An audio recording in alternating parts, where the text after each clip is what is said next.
கோபிசெட்டிப்பாளையத்தில் உள்ள 3 மாடிகள் கொண்ட நகராட்சி வணிக வளாகத்தை இடித்து புதிதாக கட்டுவதற்கு தற்போது அரசு ஒதுக்கப்பட்ட நிதியில் 1 மாடி மட்டுமே கட்ட முடியும் என்று முன்னாள் அமைச்சர் செங்கோட்டையன் தெரிவித்தார். கோபியில் செய்தியாளர்களிடம் பேசிய அவர் இதனை தெரிவித்தார்.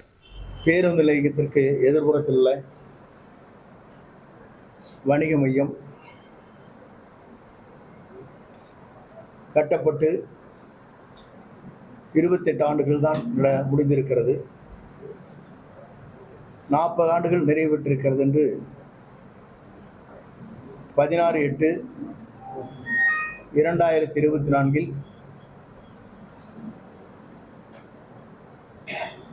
அதை டிமாலிஷ் பண்ணுவதற்கு இடிப்பதற்கு ஆன்லைன் மூலமாக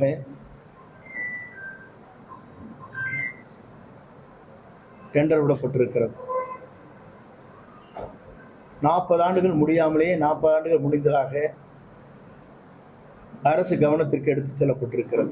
நாங்கள் கேட்பது 3 மாடிகள் அதில் இருக்கிறது. இப்போது கட்டப்படுகிற இந்த நிதியில் 1 மாடிகள் ஒரே ஃப்ளோர் மட்டும்தான் கட்ட முடியும். அதற்கு மேலே இதற்கு நிதி இல்லை. இரண்டாவதாக, மூன்றாவதாக இதில் இருக்கின்ற குறைபாடுகள் என்ன என்று சொன்னால், அரசிற்கு சரியான முறையிலே கவனத்தை எடுத்து செல்லவில்லை துறையின் சார்பாக. செய்திகளை உடனுக்குடன் தெரிந்து கொள்ள உடனே சப்ஸ்கிரைப் பண்ணுங்க.